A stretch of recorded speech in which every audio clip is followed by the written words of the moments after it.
Iran bukan negara biasa. Di balik konflik dan embargo, Iran punya jaringan sekutu yang kuat, bahkan hingga keluar Timur Tengah. Siapa saja mereka? Kenapa mereka setia pada Iran? Dan bagaimana aliansi ini bisa mengguncang geopolitik dunia? Tonton video ini sampai habis, karena kita bakal bongkar semua jaringan sekutu Iran dari yang resmi sampai yang bergerak di bawah tanah. Bayangin gini, ada satu negara yang selama puluhan tahun dikepung sanksi, dijauhi negara-negara barat, dianggap nakal dalam politik dunia. Tapi anehnya, masih bisa berdiri tegak. Bahkan, makin berani, negara itu adalah Iran.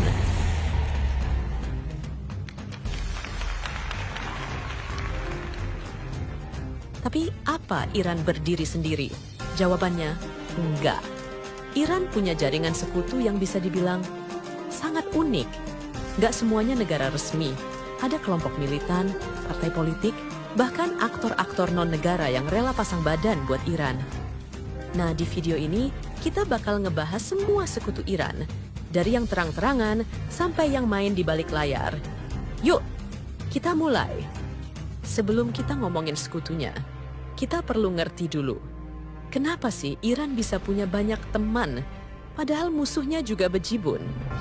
Iran adalah negara Syiah terbesar di dunia dan punya ambisi buat jadi pemimpin dunia Islam versi mereka. Tapi bukan cuma soal agama. Iran juga punya strategi geopolitik kuat.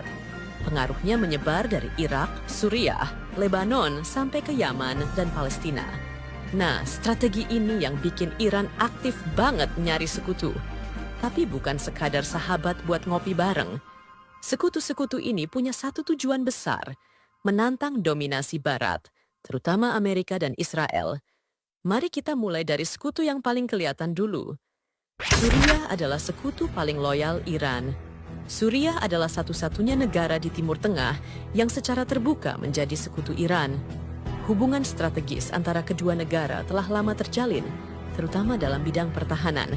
Namun, karena masih menghadapi dampak perang saudara, kapasitas Suriah untuk memberikan dukungan militer saat ini cukup terbatas. Iran nggak cuma bantu dengan senjata, tapi juga duit dan pelatihan militer. Kenapa? Karena Suriah adalah jalur penting buat Iran ngirim bantuan ke Lebanon dan Palestina. Istilahnya, Suriah itu jembatan emas buat pengaruh Iran ke Mediterania. Kemudian, Hizbullah, anak emas Iran di Lebanon. Kalau kamu pernah dengar Hizbullah, itu bukan sekadar kelompok bersenjata biasa. Mereka adalah sekutu ideologis dan militer Iran. Didirikan tahun 1980-an. Dengan bantuan Iran, Hizbullah berkembang jadi kekuatan besar di Lebanon. Mereka punya ribuan roket, pasukan terlatih, dan pengaruh politik yang kuat. Buat Iran, Hizbullah itu kayak senjata strategis yang bisa bikin Israel mikir dua kali sebelum bertindak. Lalu teman dekat, tapi rumit. Ya itu, Irak. Setelah Saddam Hussein tumbang tahun 2003, Iran langsung masuk ke Irak dengan strategi canggih.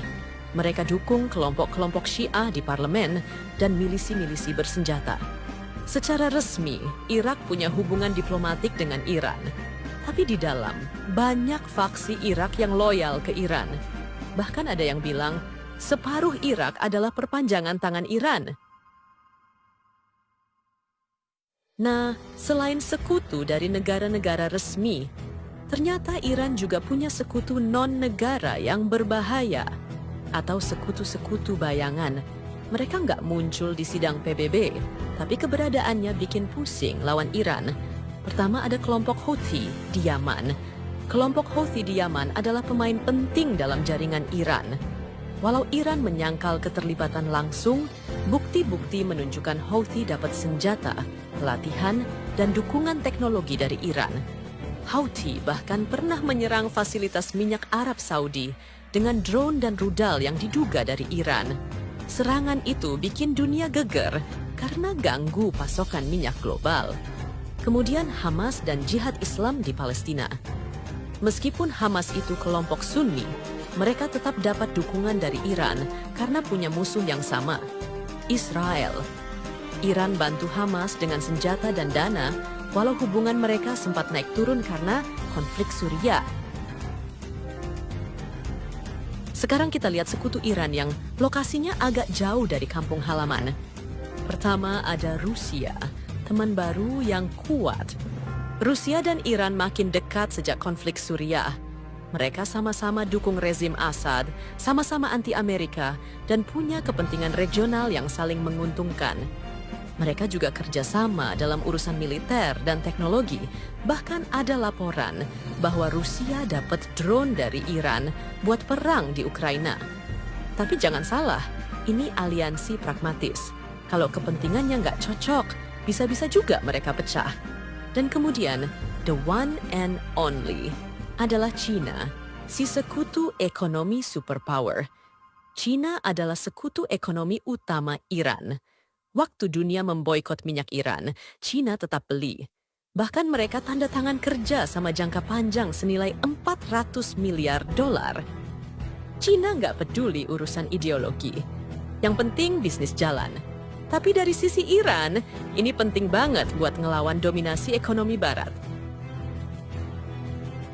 Sekarang muncul pertanyaan, kenapa banyak pihak mau sekutuan sama Iran? Alasannya beda-beda. Ada yang karena ideologi Syiah, seperti Hizbullah dan Houthi. Ada yang karena punya musuh bersama, kayak Rusia dan Hamas. Ada juga yang karena bisnis dan geopolitik, kayak China dan Irak. Iran pinter banget baca celah. Mereka bantu pihak-pihak yang terpinggirkan, lalu jadi pelindung dan penyedia logistik. Akhirnya mereka punya jaringan perlawanan global. Apa dampaknya buat dunia? Aliansi Iran bikin Timur Tengah makin rumit. Setiap kali ada konflik, Iran dan sekutunya pasti terlibat. Dan ini bikin Barat, terutama Amerika dan Israel, makin waspada. Misalnya, serangan ke Israel nggak harus datang dari Iran langsung. Bisa lewat Hizbullah, Hamas, atau Houthi. Itulah yang bikin Iran disebut Master of Proxy War. Di sisi lain, sekutu Iran juga bikin keseimbangan baru. Negara-negara kecil yang dulunya lemah jadi punya kekuatan berkat dukungan Iran.